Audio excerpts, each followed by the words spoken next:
아침에 시작을 알리는 글로벌 주식 라이브 월스트리트 모닝 브리핑 10월 10일 화요일 방송 시작하겠습니다. 여러분 안녕하세요. 여도은입니다. 자, 3일간의 휴일을 잘 마치고 들어봤는데 휴일 사이에 또 중동 쪽에서 좀 무력적인 충돌이 발생을 했고 굉장히 많은 사상자들이 발생했다라는 소식이 전해졌고요. 국제유가가 큰 폭으로 올랐다라는 소식이 더해졌습니다. 그래서 이제 불안불안하게 어젯밤 뉴욕 증시의 개장 상황을 지켜보셨을 텐데 시장은 그래도 중동발 불안보다는 시장에서 연준이 이야기하는 금리에 대한 부분에 더 영향을 받는 부분이 더 많이 연출이 됐고요. 또 이러한 중동의 불안이 좀 제한적일 거라는 그런 판단도 일부 좀 힘이 실리는 모습이 나타났습니다. 그러나 이제 하루짜리의 상승 이기에 우리가 그 추후에 앞으로 시장이 뭐 이러한 우려 가운데 계속해서 오를 수 있다라는 것은 누구도 담보를 할 수 없기 때문에 계속 지켜봐야 될 이슈인 것 같고요. 아무래도 이제 워낙 사상자가 많이 발생을 했고 이 부분이 또 어떻게 판도가 달라지게 될지 또 그 이번 충돌의 배경에 이란이 있을 것이다라는 얘기도 나오면서 이렇게 된다면 전쟁으로 더 확대되지 않을까에 대한 우려도 있어서 이 부분이 계속해서 우리가 좀 지켜봐야 될 부분이 될 것 같습니다. 자, 좋은 아침이라고 외치고 싶은데 좀 저는 마음이 무겁습니다. 예. 우리나라가 아닌 다른 나라임에도 불구하고 우리가 이제 여전히 분단 국가이기 때문에 그런지 이런 뭔가 무력 충돌 그리고 막 전쟁 이런 단어가 나오면 저 왜 이렇게 무서울까요? 예. 부디 더 많은 사상자 추가적으로 발생하지 않고 빨리 좀 마무리됐으면 좋겠고요. 잠시 후에 자세한 마감 상황 전달해 드리도록 하겠습니다. 또 오늘 심층 인터뷰 메리츠증권 권동우 부장과 함께 시장 이야기 나눠보도록 하겠고요. 월가의 소식은 미국 주식에 미치다 이항영 전문위원과 함께 확인해 보도록 하겠습니다. 다시 한번 내용을 전달을 해드리자면 팔레스타인 자치지구인 가자지구를 통치하는 무장단체 하마스라는 그 무장단체가 있는데 이 하마스의 이스라엘 공격으로 중동 정세가 급변하고 있는 상황입니다. 워낙에 뭐 중동 지역은 여러 가지 크고 작은 분쟁들이 계속해서 있었던 상황이라서 이것이 이제 전쟁으로 더 확대될 것인가가 가장 초미의 관심사인데 이 가운데 장 초반에 좀 하락해서 출발했었던 뉴욕 증시는 3대 지수 모두 5장 상승 전환을 했습니다. 다우가 0.59% 거의 0.6% 가까이 올랐고요. S&P 500 지수도 0.63% 강세 그리고 나스닥 지수도 0.39% 상승을 했습니다. 국채금리가 계속해서 올라가고 있는 가운데 연준의 추가적인 긴축 그리고 금리 인상뿐만 아니라 고금리에 계속해서 이어지는 장기화에 대한 우려감이 있었는데 다시 한번 추가금리 인상의 필요성이 좀 적어졌다라는 다소 비둘기파적인 발언들이 좀 나오면서 시장은 다시금 투자 심리가 조금 좋아지는 상황이었습니다. 이스라엘이 공식적으로 일단 이스라엘 쪽에서는 전쟁을 선포를 했다고 합니다. 중동 전성세가 이제 전 세계를 어떻게 좀 흔들게 될지 위태롭게 만들게 될지에 대한 우려가 있는 상황인데 특히나 이제 앞서 이야기했었던 것처럼 석유 수출국 기구 오펙의 주요 생산국 중에 하나가 이란인데 요 이란이 관련이 있다라는 그런 내용들도 있습니다. 근데 또 이야기하는 건 이들의 비중이 워낙에 적기 때문에 이것이 이제 국제유가를 좀 크게 요동치게 만들 것이냐에 대해서는 좀 이견들이 나오고 있습니다. 일단은 국제유가 WTI 기준으로는 4%, 브렌트유도 4% 올랐고요. 중동 관련한 또 유가 지표가 있더라고요. 근데 그쪽은 거의 뭐 강보합권 정도 조금 올랐다라고 합니다. 오후 시장 들어서 이렇게 낙폭을 줄일 수 있었던 건 일단은 뭔가 휴전의 가능성도 조금 언급이 된 부분도 있었고요. 더 중요한 건 지금 일단 외교적인 노력도 있긴 하고 그쪽 나라에서의 발생하는 이런 분쟁이 좀 빨리 봉합될 수 있다라는 기대감도 있었지만 연준의 추가 긴축이 덜 필요하다라는 발언이 더 힘이 실리는 모습이었습니다. 일단 로리 로건 댈러스 연은 총재 같은 경우에는 한 행사를 통해서 이런 발언을 했다고 하는데요. 기간 프리미엄으로 인해서 장기 금리가 높은 수준을 유지한다면 연방기금 금리를 높여야 할 필요성이 떨어진다. 라고 이렇게 이야기를 했고요. 필립 제퍼슨 연준 부의장도 최근 국채 수익률이 상승하면서 연준의 그 추가금리 인상 가능성이 모두 낮아졌다. 그러면서 CME 패드워치에 나온 그 금리 인상에 대한 가능성 퍼센테이지를 보면요. 11월에 금리를 동결할 가능성이 80% 거의 후반까지 나오고 있고요. 12월도 70% 넘게 금리를 동결할 가능성이 있습니다. 금리 동결까지는 알겠는데 추가적인 금리 인상 카드가 이제 점도표 상에서도 있었고 언제나 연준은 이거를 지표 가지고 또 우리한테 들이밀 수 있기 때문에 아직 끝날 때까지는 끝난 게 아니다라는 생각이 들어서 이러한 분위기 속에서 단기적으로 주가 반등을 한 것에 우리가 마냥 또 환호할 수는 없다라는 생각이 듭니다. 자, 이 가운데 반등을 하면서 11개 섹터가 모두 올랐습니다. 가장 많이 상승을 보인 건 국제유가의 급등 가운데 정유주 올랐고요. 또 이러한 불안한 시장 가운데 방산주가 올랐고 반대로 항공주가 좀 떨어졌는데요. 맵을 보면서 이야기를 해보도록 하겠습니다. 자, 맵을 전체적으로 보자면 에너지주, 엑스모빌, 쉐브론 등의 종목들 2에서 3%대 강세를 보였고 마라톤 오일이 6% 넘게 올랐습니다. 그리고 이제 바네크 원유 서비스 상장지수 펀드 ETF 같은 경우에도 4% 이상의 상승을 보였고요. 방산주 가운데 로키드 마틴이 9% 그리고 노스크루머니 11% 넘는 강세를 보였습니다. 반대로 항공주는 좀 하락하는 모습을 보였는데요. 그 항공사들이 이스라엘행 항공편을 대거 취소했다라는 소식이 전해졌고 아메리칸 항공이 4% 또 유나이티드 항공도 모두 4% 하락했고 델타 항공의 주가도 4%대 하락을 했습니다. 이 밖에 빅테크 종목들은 양호했죠. 엔비디아의 빨간불이 보이긴 하지만 반도체주들 중에서 그리고 이제 뭐 테크주 가운데서는 IB 쪽에서 투자 의견 상향 소식이 있었습니다. 뭐 오라클도 그랬고요. ARM 홀딩스에 대해서도 투자 의견 상향 소식이 전해진 가운데 주가가 소폭 올랐습니다. 마이크로소프트 0.78% 강세 그리고 애플도 0.8% 올랐고요. 구글의 주가도 0.56% 메타도 1% 가까이 올랐습니다. 자, 그리고 이 아래에 있는 컨텐츠 관련한 종목들의 양호한 흐름이 나타났는데요. 넷플릭스의 주가는 1% 그리고 디즈니도 2% 넘게 올랐는데 디즈니 같은 경우에는 행동주의 투자자 넬슨 펠치가 지분을 늘렸다. 그리고 뭐 이사회 참여 가능성에 대해서도 시장이 전해지면서 그렇게 된다면 뭔가 이제 주가를 부양시킬 만한 그러한 움직임이 나타나지 않을까라는 기대감이 월트 디즈니의 주가를 2% 넘게 상승하게 만들었고요. 아래에 있는 이제 테슬라 같은 경우에는 좀 쉬어갔습니다. 테슬라 그 중국 승용차 협회가 발표한 데이터에 따르면 지난달 중국에서 판매가 작년 같은 기간 대비해서 거의 11% 가까이 감소를 했다라는 소식이 전해진 가운데 주가는 하락했고요. 지난주에 저희가 이제 승용차 이제 전미 자동차 협회 그 노조 협회가 약간 그 파업이 더 확대가 좀 멈추고 있다라는 소식이 전해지면서 주가가 자동차 관련된 종목들이 좀 올랐거든요. 근데 월요일장에서는 다시금 또 일부 자동차 관련한 노조들의 파업이 조금씩 더 확대되고 있다. 부품사, 그 관련한 회사들이 쫙 있는데 부품사에서 확대가 좀 이어지고 있다라는 소식이 전해지면서 자동차주도 좀 혼조가 보였습니다. 그 가운데 포드와 GM은 소폭이지만 강세 움직임이 나타났다는 거 확인해 볼 수가 있겠고요. 또 다른 종목들 금융주는 약간 혼조를 보였습니다. 버크셔 회사 회의가 좀 쉬어가는 가운데 JP모건도 약보합권, 웰스파고도 약보합권 보였고요. 뱅크 오브 아메리카는 0.92% 강세, 시티그룹은 0.42% 올랐습니다. 자, 이 가운데 개별적인 종목 가운데서는 스포티파이가 음원 스트리밍 서비스 회사, 이제 우리가 K-팝이 워낙에 이제 미국에서 인기가 많다 보니까 스포티파이 많이 접하셨을 거예요. 뉴스로. 투자 의견 이 기업에 대해서 하향 조정 소식이 있었습니다.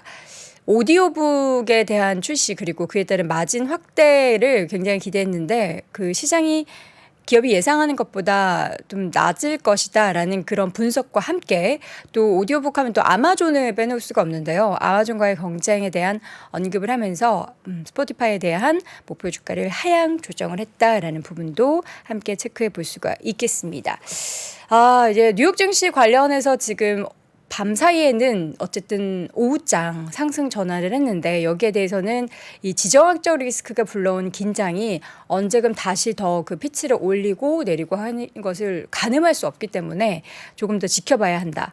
근데 이제 과거의 좀 경험들, 과거에 있었던 그런 부분들을 보면은 지정학적 위기가 단기에 좀 그쳤던 부분들이 조금 더 많았기 때문에 이게 시장에 미칠 영향이 제한적일 수도 있다는 전망도 있는데요. 과연 여러분은 또 어떻게 생각을 하실지 모르겠습니다. 관련한 이야기 함께 좀 나눠보시면 좋을 것 같고요. 잠시 후 이어지는 심층 인터뷰는 메리츠증권 권동훈 부장과 함께 돌아오겠습니다. 네, 월스트리트 모닝 브리핑 함께하고 있습니다. 현재 시각 6시 이제 41분 막 지났고요. 이번에는 메리츠증권 권동훈 부장 함께합니다. 부장님 어서 오세요. 네, 안녕하세요. 네, 아우 연휴 사이에 또 이거를 전쟁이라고 표현을 하기가 좀 아직은 애매한 거죠. 뭐 선포했다라고는 하지만 네. 그냥 충돌. 뭐 워낙 갈등? 팔레스타인과 이스라엘이 뭐 충돌한 게 뭐 사실 한두 번은 아니었는데 네네. 이번에는 이제 규모가 예전에 비해서 좀 많이 큽니다. 아 사상자도 너무 많더라고요. 네, 사상자도 많고 워낙 그러다 보니까 이스라엘이 이번에 이제 전쟁 선포를 했고 뭐 사실상 뭐 전쟁이라고 보기는 봐야죠. 근데 뭐 우리들이 알고 있는 러시아와 우크라이나 전쟁과 같은 네. 그 정도의 뭐 국가와 국가 간의 음. 그런 충돌이라고는 이제 생각하진 않지만 그래도 뭐 전쟁이 뭐 일종의 전쟁이라고 보고 있습니다. 네. 자, 주말 사이에 이러한 충돌이 발생을 하면서 바뀌었던 상황들이 여러 가지가 있었어요. 이게 또 이제 증시에 미치는 영향이 어떨 것인지가 가장 궁금한데 오늘 네. 관련한 이야기 좀 나눠볼까요? 네, 아무래도 그 전쟁 나기 전까지 네. 그 증시를 괴롭혔던 두 가지 요인은 유가와 이제 국채 금리였습니다. 근데 그 두 가지가 계속 증시를 괴롭히고 있었는데 주말 사이에 나온 이 전쟁으로 상황이 좀 바뀌었다고 판단을 하고 있어요. 그래서 어떻게 바뀌었는지 네. 좀 현재 상황이 어떤지 우리들이 어떻게 대응해야 될지 알아보는 시간을 갖도록 하겠습니다. 네, 유가부터 볼까요? 네, 유가가 최근에 고공행진 후에 급락을 했어요. 그쵸. 네, 꽤 많이 급락을 했는데 사실 저는 급락을 할 때 이유를 못 찾았어요. 왜 하락하지? 갑자기? 왜냐하면 하루에 막 뭐 4%, 5%, 6%씩 좀 단기간에 $80대 네. 초반까지 확 내려왔죠. 네, 갑자기 훅 내려오니까 이거 언제 갑자기 $85가 되지? 뭐 이렇게 된 그래서 거잖아요. 저는 약간 그런 게 있나 싶었어요. 그 막 투기 세력들이 네네. 자꾸 파나? 근데 그것도 결국에는 명분과 이유가 있어야 되거든요. 근데 역시 그 우리들이 이제 뉴스를 접하기 전에 가장 먼저 보여주는 거는 네. 가격입니다. 유가가 떨어지는 것 자체가 이렇게까지 갑자기 훅훅 떨어지는 건 다 네. 이유가 있었던 건데 이유가 있었죠. 사우디가 석유 증산을 할 수 있다라고 미국 정부에 통보를 했어요. 이거를 이제 그 10월 7일 이제 월스트리트 저널 이제 기사인데 네.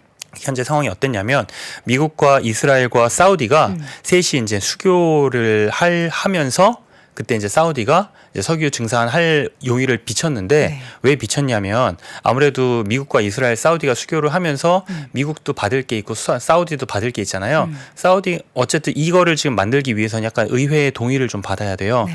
근데 이렇게 고유가인 상황에서 사우디가 감산해가지고 고유가인 상황에서 만약에 뭐 석유 증산을 안 하면 네. 통과가 안 될 가능성도 아마 생각을 했겠죠. 그래서 석유 증산용이 있다고 이제 미국 정부에 이제 얘기를 했죠. 네. 그때부터 이제 빠지기 시작한 거예요. 그래서 뭐 굉장히 이제 많이 빠지면서 증시에 어떻게 보면 약간 한시름 약간 놓은 그렇죠. 약간 그런 지금 상황이었고. 두 번째는 국채금리의 고공행진입니다. 네. 이게 아마 증시에 이제 가장 큰 영향을 미쳤고 그쵸. 많은 분들이 이제 굉장히 이제 부담스러워했었는데 네. 이 지금 지난주 초에 뭔가 약간 이상 신호를 감지를 했어요. 이게 뭐냐면 예전에 7월 달 주식 시장의 느낌을 제가 딱 받았거든요. 7월달 주식시장이라고 하면 뭐 어떤 걸까요? 어떤 상황이었냐면 헤지펀드들이 항복을 했던 시기입니다. 원래 올해의 메인 테마는 AI가 아니었어요. 네. 경기 침체였습니다. 그쵸. 그래서 많은 헤지펀드들이 이제 방어 이제 포지션을 이제 잡았고 이제 거기에 관련된 포트폴리오를 딱 잡았는데 네. 지금 올해 어땠죠? 뭐 성장주 날라가고 AI 날라가고 하니까 갑자기 등장한 AI로 네. 인해서 완전 달라졌죠? 그래서 완전히 그 헤지펀드들이 작년에도 크게 터졌는데 올해는 상방이 더 터진 거예요. 그런 상황에서 그 약세를 지속했던 헤지펀드들이 7월 달에 이제 대규모로 포지션 매수 전환을 했습니다. 근데 공교롭게도 이후에 주가가 단기 고점 찍고 하락을 했어요. 이제 보시면 언제였냐면 이 5월 달까지 이제 지지부진하다가 엔비디아 실적 나오고 나서부터 한번 이렇게 쫙 달렸죠. 네. 그리고 6월 달에 살짝 이제 조정 살짝 나왔었는데 이러고 나서 지금 그 2분기 실적 발표하기 전에 한 번 더 달렸어요. 이때예요, 이때. 네. 이때 해치펀드들이 주식 포지션 이제 매수를 이제 확 전환을 하고 나서 이후에 떨어졌는데 채권 시장도 약간 비슷한 약간 그런 모습을 보였습니다. 채권 트레이더들이 국채 금리 포지션을 좀 전환하는 약간 그런 모습이 보였어요. 이거 10월 4일 기준의 이제 뉴스인데 원래 더 이상 올해 금리 인상이 없을 거라고 생각을 해서 트레이더들이 이제는 좀 국채 금리 하락하겠다라고 해서 국채를 이제 공격적으로 이제 매수를 했었는데 네. 정반대로 갔죠. 근데 그런 상황에서 아닌데 하다가 이제 5% 넘어갈 것 같으니까 큰일 났다. 뭔가 해야겠다라고 해서 갑자기 9월 말에서 10월 초에 굉장히 많은 그 포지션이 새로운 포지션이 들어왔습니다.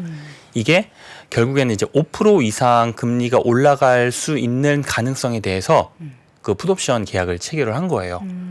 그러면 기존 포지션은 금리가 떨어져야지 이제 돈을 버는 건데 네. 지금 그 포지션은 이제 유지를 해놓고 새로운 포지션은 5% 이상 넘어갈 때 수익을 내는 포지션을 잡는 거예요. 네. 그러면 만약에 금리가 올라가면 기존 포지션은 마이너스가 나겠지만 새로 잡은 포지션은 플러스가 나서 상쇄가 되는 거죠. 그렇죠. 네, 이제 그런 포지션은 이제 갑자기 이제 엄청 이제 많이 들어온 거예요.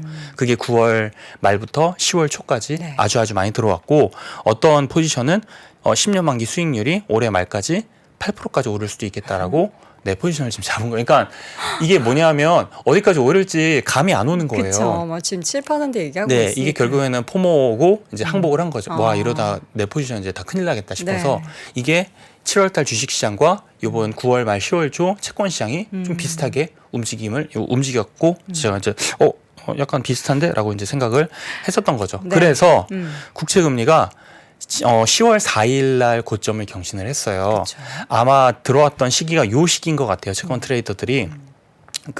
이때 이제 많이 들어와서 한번 이제 끌어올렸고 지난주 금요일 날 노동 데이터가 나왔잖아요. 그래서 실업률 저 깜짝 놀랐거든요. 아니 어떻게 30만이 넘고 막 깜짝 놀랐는데 그래서 단기적으로 국채 금리가 튀기는 했지만 결국에는 10월 4일 고점을 못 넘었어요. 그리고 쫙 빠졌고 네. 어제는 많이 빠졌죠. 거의 한 3% 정도 좀 빠진 것 같은데 국채 그 시장은 쉬었습니다 어제. 네, 그 선물은 좀 움직였는데. 콜럼버스 데이라고요? 네네, 맞습니다. 그래서 어쨌든 지금 이런 지금 상황이라고 보시면 됩니다. 네. 지금 변화하고 있는 것 중에서 우리 권동구 부장님이 가장 이거는 정말 좀 의미 있는 변화다라는 생각하시는 거는 그 헤지펀드 쪽에 있어서의 포지션 변화인가요? 네, 예, 맞습니다. 그 아무래도 이제 그 국채 금리가 이제 빠질 거라고 생각했던 이제 그 트레이더들이 네. 이번에 이제 항복을 한 거죠. 항복을 더 하면 오를 거라는? 네, 더 오를 거라고 하면서 대규모 포지션이 들어오면서 약간 지금 거의 금리 고점을 좀 만들고 있는 상황이 아닌가. 그렇게 그러면 생각합니다. 그럴 때 우리 일반 투자자분들은 네. 그 채권 투자에 대해서 어떻게 해야 되는 거예요? 예, 채권 투자 그냥 기본적으로는 네. 그냥 일단 지금이 고점이라고 생각해서 네. 그 수익률은 떨어지고 가격이 올라가는 네. 그냥 일반적인 뭐 대표적인 ETF 뭐 TLT 뭐 이런 거 네네네. 사시잖아요. 네. 야수의 심장분들은 TLT 사시겠지만 근데 그것도 이제 살짝 애매한 상황이거든요. 네. 그럼 우리도 같이 뭐 해지로 해가지고 반대로 사야 돼요? 그러니까 어떻게 보면 이제 트레이더들이 이제 해지를 했다는 말 자체가 국채 금리가 더 오를 수 있다라는 가능성에 그쵸. 베팅을 한 거거든요. 가격이 더 떨어질 네, 수 가격이 있다는 더 떨어진다는데 지금 베팅을 했고 저도 계속 나와서 이제 떨어지는 칼날 이제 잡으면 좀 안 된다고 말씀을 좀 드리긴 했었는데 그 지금 상황이 조금 변화가 되는 것 같아서. 네. 그렇다고 제가 여기서 이제 바닥 잡았으니까 뭐 매수를 하셔야 됩니다. 뭐 이런 말씀은 못 드려요. 못 드리는데 대략적인 지금 바닥이 좀 잡힌 것 같아요. 근데 그 국채 가격 기준으로 이제 바닥을 잡혔고, 이거 헷갈려요 항상. 예, 그리고 얘기할 때. 그렇죠. 정확히 말씀드린 네. 겁니다. 국채 가격의 바닥, 국채 금리의 고점이 고점. 대략적으로 좀 잡힌 것 같고, 제가 이게 좀 장기적으로 잡혔는지는 모르겠어요. 왜냐하면 정치적으로 막 어떤 이슈가 발생할지 모르기 때문에. 그쵸. 근데 지금 단기적으로는 이제는 좀 방향이 좀 바뀌나라는 생각은 좀 지난주부터 네. 예, 하고 있습니다. 여러분들 중에서는 이제 관망해야죠 채권 하셨는데 관망 안 하시는 분들도 되게 많으시더라고요. 요즘에 그 엄청. 고점과 저점을 막 예측하시고 네네. 투자를 너무 적극적으로 하셔서 제가 굉장히 무섭더라고요. 네. 자, 어쨌든 이러한 변화가 나타나고 있다라는 것을 여러분도 함께 좀 참고해 보셨으면 좋겠고요. 충돌이 네. 있었던 부분에 대해서는 이게 뭐 단기적으로 끝날 것이다 뭐 이런 좀 얘기도 있고 네. 뭐 더 뭐 이란이 배후에 있기 때문에 음. 더 확대될 수도 있다 뭐 이런 얘기도 있고 하던데. 저는 이제 주말에 갑작스럽게 이 뉴스를 접해서 저는 뭐 어차피 충돌도 많았고 네. 2년 전에도 또 싸웠거든요. 2021년에도. 그래서 그 정도로 끝나나요? 딱 봤는데 규모가 너무 큰 거예요. 한 번에 그 사망한 네. 숫자가 굉장히 엄청 많습니다. 많다고. 이거 정말 작정하고 네. 때린 거거든요. 그래서 이거 좀 심각한데라고 이제 쭉 알아보다가 결론은 주식이 오를 수 있는데라는 결론으로 그래요? 냈습니다. 네, 그래서 이게 지금 여기 아마 이 정치와 관련된 거는 전문가분한테 더 자세하게 맞아요. 들으신 게 맞고 예. 중동 전문가한테 네네. 뭐 언더스탠딩에서 하겠죠. 네, 그건 그냥 그분들한테 듣고 저는 이제 주식과 관련돼서 말씀만 드리면 네. 간단하게 내용을 정리하면 하마스가 20분 만에 5,000발 이상을 쏴서 그 이스라엘이 자랑하고 있는 아이언돔을 뚫었습니다. 아이언돔이 이제 그 요격 미사일이거든요. 미사일 날라오면 요격해가지고 때리는 근데 건데. 너무 많이 쏴서 네, 원래 예전 2021년에는 한 10며칠 동안 5,000발 쐈을 거예요. 근데 이번에 20분 만에 20분 만에 5,000발 누가 쏘니까. 도와줬네. 그쵸. 그렇죠. 이란이 도와줬네요. 진짜. 네, 이건 정말 작정하고 준비한 거거든요. 그리고 이스라엘이 건국이 아마 1940 몇 년일 텐데 그때 건국 이후에 국경 내에서 발생한 공격 중에서 가장 큰 규모입니다. 엄청 컸네요. 네, 그래서 이제 이스라엘 총리가 이거 우리 전쟁이다라고 이제 발표를 했고 미국도 이제 지지 선명을 냈습니다.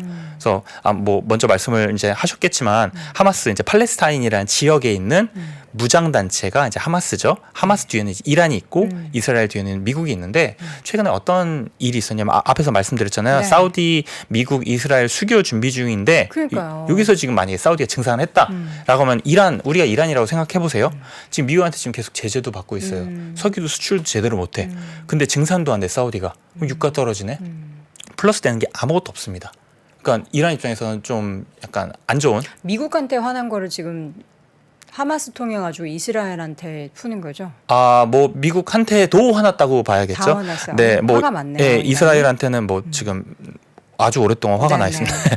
근데 이란도 원래 미국하고 뭔가 수교가 약간 썸띵이 좀 있으려고 있었어요. 했어요. 뭐가 있었냐면 미국이 계속 이란 제재하고 있었는데 유가가 계속 오르니까 이란한테 맞아요. 네, 악수 좀 할까? 약간 그런 제스처를 보였거든요. 돈 보냈잖아요, 우리나라에. 네, 그래서. 8월 달에 네, 한국에서 동결된 자금 60억 달러가 이란으로 갔습니다. 이거 미국이 이제 보내라고 하니까 그쵸. 보냈겠죠. 보내지 말라고 해서 안 보냈고 보내라고 해서 이제 보낸 건데 지금 이런 상황에서 미국, 사우디, 이스라엘이 딱 수교하면 네. 이란이 당연히 좀 되게 좀 안 좋아할 것 같아요. 네, 저는 어쨌든 우리한테 가장 중요한 건 금융시장의 영향이니까 좀 간략하게 한번 좀 판단을 해보자면 채권 시장 같은 경우는 아무래도 안전자산 선호로 미국 국채에 지금 자금이 들어올 수 있습니다. 저 이런 구조는 사실 반갑지 않습니다. 왜요? 남의 행복, 남의 불행이 네. 나의 행복 약간 이런 느낌이잖아요. 저쪽이 막 전쟁 나니까 네. 그쪽에 중동 정세 불안해서 네. 이렇게 조금 안전하다고 생각하는 미국채 쪽으로 돈 들어온다라는 건데. 예, 씁쓸하네요. 뭐, 네, 씁쓸합니다. 씁쓸하지만 저희는 어쨌든 이거 투자하시는 분들이 그쵸, 보기 죄송합니다. 때문에 너무 네, 감정적으로 아니야. 됐죠. 네, 제가 약간 네, 그래서 T인데 F 성향이 강해가지고 네, 죄송합니다. 네, 그래서 이제 그 네. 시장을 네. 좀 이제 보자면 어쨌든 안전자산 선호로 국채에 자금이 들어올 수 있어서 단기적으로 이제 금리 하락 요인인데 조금 더 롱텀으로 보게 된다면 네. 결국에 지금 채권 금리가 올랐던 거는 인플레가 지속이 되면서 고금리가 유지할 수 있다라는 논리였기 때문에 인플레도 결국에는 유가가 중요했던 거고 유가의 향방이 중요합니다. 장기적으로는. 어쨌든 단기적으로는 금리 하락 요인은 맞습니다. 유가 입장에서 보면 중동 전쟁은 당연히 유가 상승 요인이겠죠. 다만 이스라엘이나 팔레스타인 지역 모두 원유 주요 생산지가 아니에요. 그리고 다만 이제 중요한 건 중동 전체에 만약에 확전이 된다, 전쟁이 이제 확대가 된다라고 하면 이건 문제가 좀 심각해질 수 있습니다. 이러면 유가가 한 번 더 반등할 수가 있어요. 이 확전에 대한 가능성 지금은 뭐 섣불리 우리가 예측을 할 수가 없는 거죠. 섣불리 예측을 할 수는 없기는 한데 우선 이란이 배후에 우리가 없다라고 얘기를 했고 그리고 제일 중요한 이집트나 이런 국가들이 참전을 지금 약간 안 하고 있어요. 약간 발을 빼고 있어요. 확대하는 거를 다들 그냥 막고 있는 상황, 막고 있다라는 것보다는 그냥 막 우리가 배후에 있어 이러면은 더 막 이렇게 화가 커질 텐데 그런 상황은 아니다. 네, 지금 뭐 팔레스타인 이제 하마스 그 조직만 SNS에 잔인한 영상 올리면서 전쟁을 도발하고 있고 다른 국가들은 약간 피하고 있어요. 미국 항모가 들어와서 그런지 모르겠는데 지금 상황이에요. 확전에 대한 가능성을 조금 막는 얘기도 있다. 확전하면 사우디가 굉장히 좀 불안합니다. 원래 중동의 맹주가 사우디라고 생각하시겠지만 이란이 굉장히 탄탄해요. 핵도 있고 그리고 군사력도 엄청나고 인구가 굉장히 거의 1억 가까이 됩니다. 그런 이란이 우리는 아니다라고 이야기했으니까. 그래서 이란이 그러니까 만약 확전이 되면 이란과 사우디도 어떻게 될지 모르거든요. 그렇기 때문에 사우디는 지금 제일 필요한 건 뭐냐면 석유 돈이 아니라 이제 우리의 안보입니다. 안보가 누가 지켜주죠? 미국이 지금 지켜줄 수밖에 없고 그러면 미국은 당연히 사우디한테 그러면 징산? 약간 이렇게 될 수밖에 없는 거예요. 카드를 내밀 수 있죠. 이렇게 된다라고 하면 인플레가 결국에는 이제 안정이 될 수 있고 채권금리가 이건 또 하락하는 요인입니다. 이것도 미국이 참 짠판이 아닌가라는 그런 생각도 갑자기 드는데요. 네, 주식시장 영향은 뭐 아까 맨 처음에 말씀드렸던 유가와 국채금리가 증시 발목을 잡고 있었는데 앞에서 설명드렸던 것처럼 유가도 조금 내려올 수 있는 요인이고 국채금리도 조금 내려올 수 있는 요인이에요. 그래서 이 두 개 다 증시에 우호적인 그런 영향입니다. 지금 채권 트레이더들이 고점에 지금 다 금리 더 올라가겠다고 해서 포지션 지금 잡은 상황에서 지금 유가와 국채 금리가 내려갈 수 있는 이벤트가 동시에 발생을 한 겁니다. 그러다 보니까 주식시장에 이제 바닥 잡고 올라가나? 이런 생각을 지금 계속 하게 되는 거죠. 제가 봤을 때 최악의 시나리오는 이제 확전인데 이게 확전이 예전에 오일 쇼크 때 1970년대 때 있었어요. 확전이 됐을 때 그때 중동 국가들이 정치적인 목적으로 원유 감산을 한꺼번에 했거든요. 그래서 유가가 이때 한 3배에서 4배 정도 뛰었습니다. 엄청. 그래서 이 시기에랑 뭔가 비슷하다 막 이런 얘기도 맞아요. 비슷해요. 그래서 제가 이제 여기 비교해 봤는데 1차 오일 쇼크를 1974년, 74년으로 보고 2차 오일 쇼크가 78, 79년인데 러시아 우크라이나 전쟁으로 유가 급등했을 때를 1차 오일 쇼크로 보고 만약에 중동 전쟁이 확전된다라고 하면 이걸 2차 오일 쇼크로 볼 수 있습니다. 이때 CPI가 2번 급등을 했어요. 이 구간이에요. 그러니까 CPI가 그 오일 쇼크로 인해 가지고 이제 꽤 영향을 많이 받았었던 거죠. 그래서 근데 다만 이제 이 중동 전쟁으로 확전할 수 있다라는 거는 저는 이게 아무래도 정치 이슈다 보니까 예상할 수가 없습니다. 그래서 저는 예측하는 것보단 대응의 영역이기는 한데 그래도 앞에서 말씀드린 그 시나리오대로 보면 이거는 그래도 좀 제한적일 것 같고 단기적으로 증시가 지금 빠질 만한 이슈는 아닌 것 같다라는 판단을 하고 있습니다. 근데 제일 중요한 거 유가가 만약에 오르고 전쟁 나서 주가 또 빠질까 생각을 해보면 최악의 상황이죠. 이거 지금 1970년대 때 그때 그 인플레이션 구간 때 증시거든요. S&P 500 지수였던 거죠? 맞습니다. 첫 번째 마이너스 50% 했고요. 그 1차 그 CPI 올라갔을 때 그리고 2차 CPI 올라갔을 때 오일 쇼크 있었을 때 또 빠지긴 했는데 이때는 제한적으로 빠져서 20% 빠졌습니다. 그러네요. 근데 작년에 우리가 마이너스 한 30% 정도 빠졌잖아요. 증시가. 근데 올해 지금 나스닥 기준으로 고점 대비 한 10% 정도 빠졌다가 지금 반등하고 있거든요. 그러면 만약에 확전된다고 해도 여기서 빠지는 게 작년만큼 빠질까라고 생각해 보면 그렇게는 안 빠질 수도 있을 것 같아요. 그래야죠. 안 빠졌으면 좋겠는데 뭐 과거의 사례가 무조건 데칼코마니처럼 이번에도 또 비슷할 것이다라고 할 수는 없겠지만 작년에 러시아와 우크라이나의 거의 전면전 같은 그런 전쟁이 이번에 발생하지 않을 것이다라는 지금 예측들이 좀 나오고 있는 거잖아요. 상황을 봤을 때. 맞습니다. 어쨌든 그런 상황에서 이미 또 주가가 빠져 있었는데 추가적인 하락에 대해서는 제한적이다. 그리고 앞서서 좀 정리해 주셨던 그런 내용들도 봐도 전쟁이 일어나도 크게 뭐 미국 시장에는 영향을 미칠 것 같지 않다라는 생각을 하게 만드는 구조가 좀 형성이 되고 있는 것 같아서 특히나 안전자산이라는 키워드로 봤을 때 저도 그런 것 같습니다. 제가 이제 그렇게 이제 판단을 하고 있고 아무래도 이제 확전이 되냐 안 되냐가 좀 중요할 것 같아요. 이제 확전이 되면 이제 석유를 이제 생산하고 있는 국가들까지 이제 다 참전을 하게 되면 굉장히 이제 복잡해지는 거죠. 근데 제일 걱정되는 건 하마스가 계속 도발을 하고 있거든요. SNS에 되게 좀 잔인한 영상들을 계속 올리고 있어요. 처형 인질범들을 잔인하게 처형하고 정치적인 구호를 외치고 종교적인 구호를 외치고 이게 지금 이스라엘한테 약간 들어와 약간 이런 느낌이거든요. 우리 공격해. 오히려 너네들이 역으로 우리도 한번 공격해봐. 네, 그래서 가보자. 저는 하마스는 무장단체 조직이고 이스라엘은 정규군이에요. 굉장히 셉니다. 그리고 아이언돔까지 있을 정도로 어쨌든 선진화된 곳이에요. 그런데 질 게 뻔하거든요. 근데 아무리 뭐 이란이 뭐 도와줬든 누가 도와줬든 배후에 누가 있든 질 게 뻔한 전쟁에서 지금 굳이 이렇게 일으킨 것 자체가 저는 확전을 할 목적을 갖고 지금 맨 처음에 시작을 하지 않았나.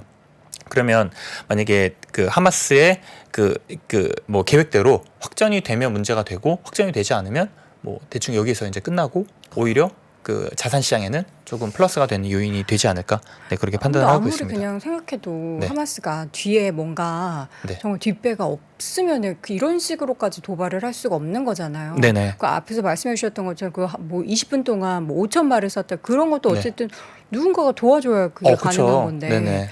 이란이 아니라고는 하지만 모르는 거고 또 다른 뭔가 제3의 뭔가 있지 않을까라는. 그렇게 되면 이제 음모론으로 맞이기 때문에. 오늘 저희 엄마께서 저한테 너의 생각을 바로 발설하지 말아라. 깊게 생각해라. 오늘의 운세를 저한테 보내주셨거든요. 그래요? 저희 생각을 너무 발설하지 않도록 하겠습니다. 어쨌든 이러한 갑작스러운 좀 중동 쪽에서의 불안, 정세 불안이 더 확산되지만은 않았으면 하는 바람을 일단 가져보도록 하겠고요. 우리가 예측을 할 수 없는 영역이다 보니까 이 내용에 대해서는 계속 뉴스를 좀 따라가 보도록 하겠습니다. 마지막으로 이제 그럼에도 불구하고 AI 모멘텀을 잊지 말자라고 하셨는데 앞서서도 잠깐 얘기해 주셨듯이 네. 우리는 올해 AI가 이렇게 뜨겁게 화두로 떠오르지 몰랐다라는 거죠. 네. 근데 여전히 식지 않고 있다. 네, 식는 게 아니라 지금 어떻게 보면 아이폰 모먼트를 더 세게 만들기 위해서 많은 기업들이 새로운 제품들을 계속 내고 있고 저는 언젠가 갑자기 그러니까 우리 삶이 아직까지 안 바뀌었잖아요. 이 그쵸? AI가 나옴으로 인해서 신기하다라고는 했지만 뭔가 좀 우리 삶이 뭐 바뀌었나라고 생각해보면 바뀌진 않았거든요. 네. 근데 그런 아이폰이 나오고 위챗 저희 위챗이 아니고 뭐죠? 어제 카카오톡이 나오면서 이제 우리의 삶이 이제 바뀌고 그쵸? 많은 앱들이 나오면서 이제 많이 이제 삶이 이제 바뀌었는데 그런 것처럼 뭔가 우리의 삶이 바뀔 수 있는 서비스나 제품이 뭔가가 지금 나와야 될 것 같아요. 근데 그거를 기업들이 지금 많이 준비를 하고 있고, 네. 근데 이런 지금 상황이기 때문에 아무리 우리의 지금 뭐 전쟁으로 인해 가지고 뭐 국제 정세가 뭐 안 좋다 이렇게 돼도 제가 이제 1년 아마 12월 말까지 이제 말씀을 드릴 것 같은데 이 AI 모멘텀이 쉽게 안 무너질 것 같아요. 그래서 만약에 지금 국채 금리가 이제 빠지기 시작하는 지금 초입이고 우리가 지금 뭔가 증시가 지금 반등할 수 있는 상황이다라고 생각을 하면 우리가 지금 가장 먼저 봐야 될 거는 이제 AI 모멘텀과 관련된 이제 이 산업 섹터이고 지금까지 굉장히 많이 빠졌던 성장주들이 있어요. 뭐 적자 보고 막 이런 성장주들이 국채 금리가 빠지면 아마 쇼커버까지 들어와서 가장 많이 그리고 가장 빨리 좀 반등할 수 있으니까 그런 쪽에서 좀 여러분들이 좀 집중해서 좀 보시는 거를 좀 말씀드리고 싶습니다. 네, AI 모멘텀 계속해서 식기보다는 오히려 더 좀 강화되고 있는 이런 분위기 속에서 그동안 좀 눌렸었던 관련한 기업들 다시 한번 좀 차근히 확인해 보시면 좋을 것 같습니다. 자, 이렇게 해서 오늘 심층 인터뷰 메리츠증권 권동우 부장과 함께했습니다. 부장님 고맙습니다. 네, 감사합니다. 외환위기 오는 거 아니에요? 금융위기 오는 거 아니에요? 이런 질문들을 좀 굉장히 많이 받았었습니다. 탐욕이 되게 강했을 때 위험자산으로서의 극단적인 쏠림이 나타나고 공포감이 극에 달했을 때 안전자산으로서의 극단적인 쏠림이 나타나거든요. 과거의 일이 미래에 똑같이 일어난다 이건 아니지만 그때 당시의 위기 상황에서는 어떤 공통점들이 있었는지를 보면서 우리가 대비를 하는 방법도 고민해 볼 수 있고요. 과거를 제대로 이해하는 순간 위기의 실체가 드러납니다. 오건영의 현실 경제 이야기를 서점에서 만나보세요.